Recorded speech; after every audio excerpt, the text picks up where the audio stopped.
exposant x égale à 130. X égale à combien? Mesdames et messieurs, bonjour et bienvenue. Ce problème a été posé dans les Olympiades mathématiques.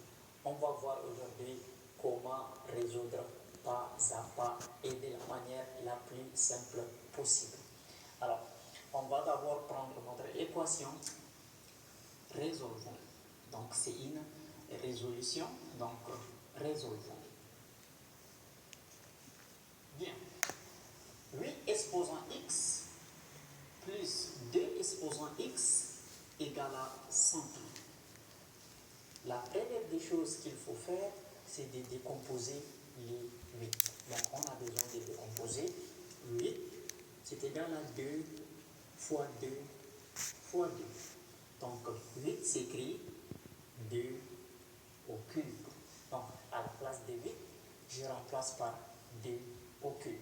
Donc, 2 au cube et le tout va être exposant x plus 2 exposant x égale à 130.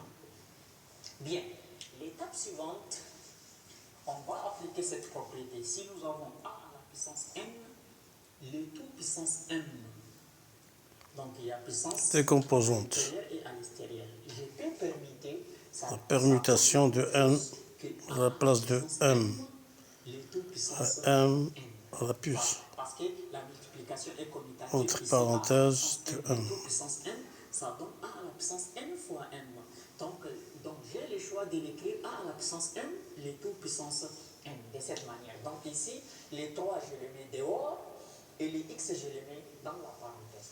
Donc ici, je trouve 2 exposant x, le tout au cube, plus 2 exposant x égale à 130.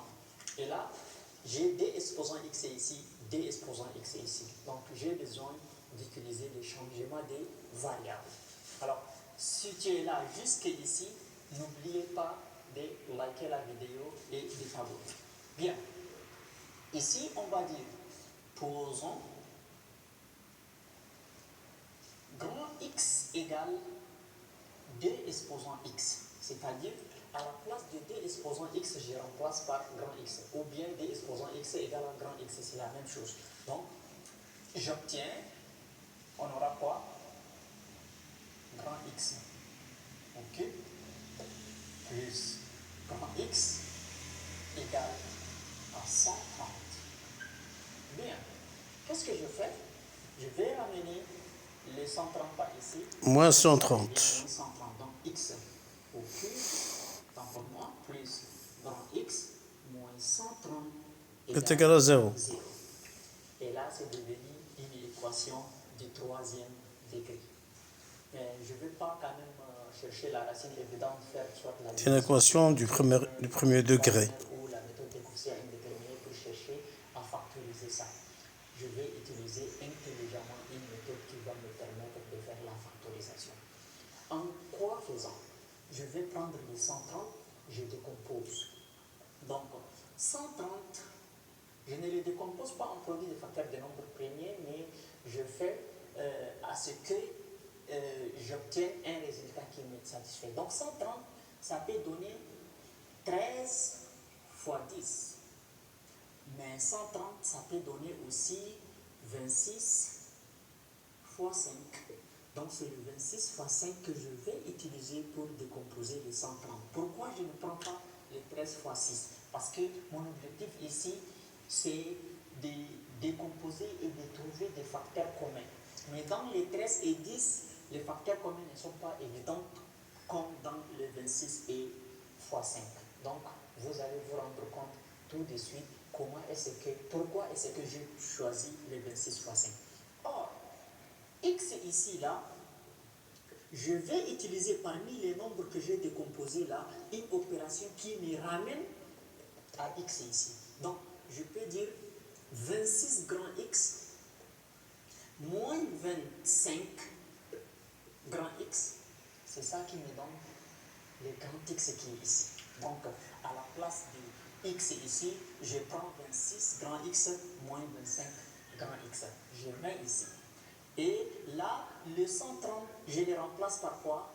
par 26 fois 5 ici. Donc, on obtient x au cube. Et au lieu d'écrire grand X ici, je vais écrire 26 grand X moins 25 grand X. C'est ça qui donne X. Donc, à la place de X, je remplace par 26 grand X moins 25 grand X. Bien.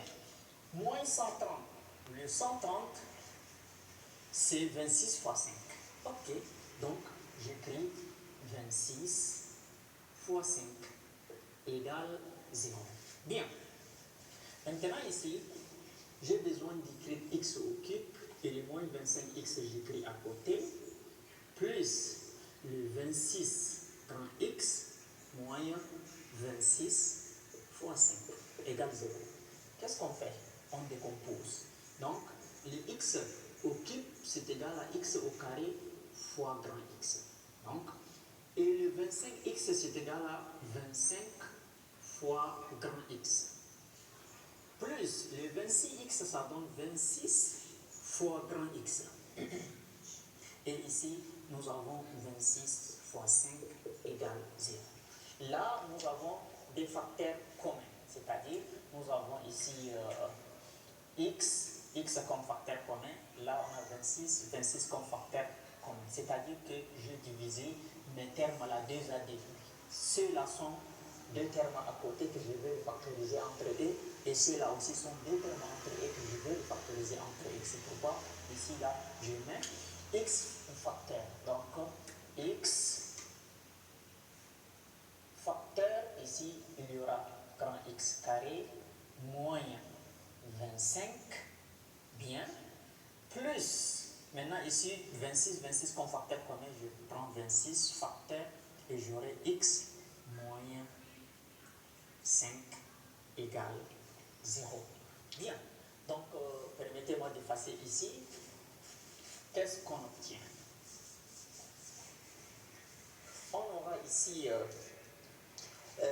x, bon j'écris d'abord x facteur de x carré moins 25 plus 26 facteur de x moins 5 égale 0. Eh bien, ce que nous devrons faire, c'est de factoriser encore le x au carré moins 25. X au carré moins 25, c'est la différence des deux carrés, c'est-à-dire a au carré moins b au carré.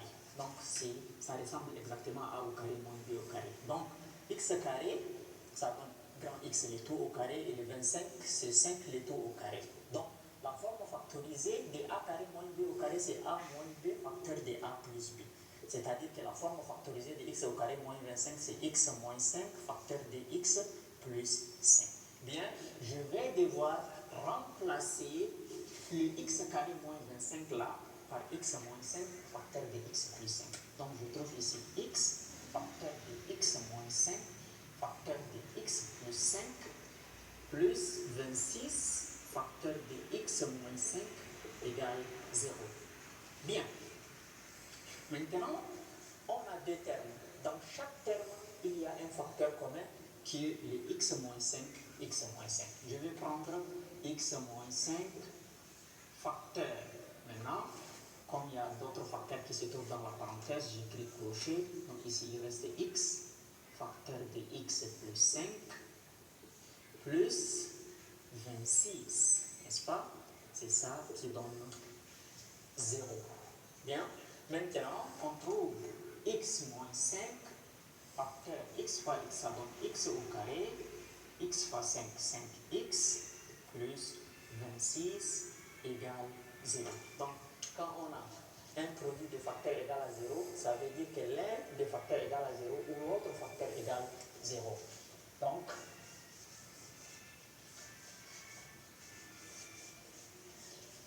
ce qu'on va obtenir, on va dire x moins 5 est égal à 0. Voilà, ceci est équivalent à, ou encore x carré plus 5 grand x plus 26 égale 0. Donc on tire, on va dire x égale à 5, c'est-à-dire le grand x là égale à 5, ou encore x au carré plus 5x plus 26 égale à 0. Donc ceci est une équation quadratique, une équation du second degré. Donc x au carré plus 5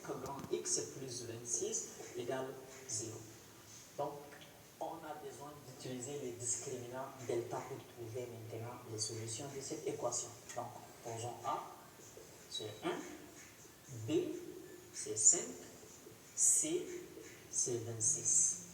Maintenant, on pose delta égale à B au carré moins 4AC. Donc, le discriminant delta égale B au carré, c'est-à-dire 5 au carré moins 4 fois A, A c'est 1, fois C, C c'est 26. Donc, delta au carré, et 5 au carré égale à 25, moins 4 fois 26, donc 4 fois 6, 24, j'écris 4, je retiens 2, 4 fois 2, ça fait 8 et 2 font 10. Donc, ça fait 25 moins 104. 25 moins 104 égale à moins 79 égale moins 79. Donc ça c'est inférieur à 0, c'est-à-dire le delta est négatif. Donc si comme le delta est négatif, si c'est dans R, il n'y a pas de solution. Mais si c'est dans C, on peut continuer. Donc considérons ici que limitons à la résolution dans R pour ne pas être long dans la vidéo. Bien, donc inférieur à 0. Comme delta est inférieur à 0, on peut dire ici pas de solution, pas de solution. Donc pas de solution, c'est-à-dire pour l'équation quadratique. Pour cette équation, il n'y a pas de solution. C'est-à-dire que notre équation ici qu'on a obtenue a une seule solution, x est égal à 5. Bon, donc revenons maintenant, ça c'est le grand x que nous avons trouvé. On n'a pas cherché encore le petit x. Donc qu'est-ce qu'on va faire? On va dire comme grand x égale à 2 exposant x, 2 exposant petit x, c'est-à-dire le grand x c'est combien?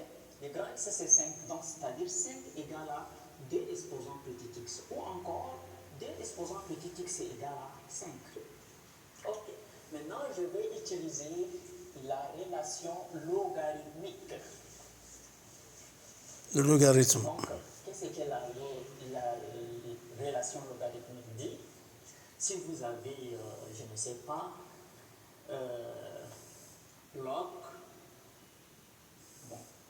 dA exposant n, ça nous donne n log dA. Logarithme a à la puissance n. Celui-là, il va descendre. Maintenant, il y a ce qu'on appelle le logarithme de base A, par exemple. Si j'ai le logarithme de base A, de A exposant n, ça me donne seulement n. Parce que ici, le nombre qui est ici devant le logarithme est à la même base que la base du logarithme. Donc, c'est-à-dire que ici, je vais directement utiliser le logarithme à base 2. Donc, logarithme à base 2. Ici même, je vais introduire le logarithme à base 2. Donc, c'est-à-dire si vous avez A égale à 2, vous mettez log de A, ça va donner log de B, si A égale à B. Donc, ici, j'ai utilisé le logarithme à base 2, c'est pour faire simplifier les 2 là, et ce qui reste ici, c'est le x seulement. Donc, c'est-à-dire tout ça, ça va partir, il reste x égale logarithme à base 2 de 5. Et bien, logarithme à base de 5, on peut écrire que ça donne le logarithme de 5 sur le logarithme de 2. Mais je n'ai pas besoin vraiment de ça. Donc, j'ai tiré la valeur de mon x. Donc, c'est-à-dire x égale log à base 2 de 5. Est-ce l'ensemble des solutions? Log à base 2 de 5. Et bien, voilà, nous avons résolu notre équation d'une manière vraiment très, très simple. Bien résolu, bien résolu. Merci pour cette résolution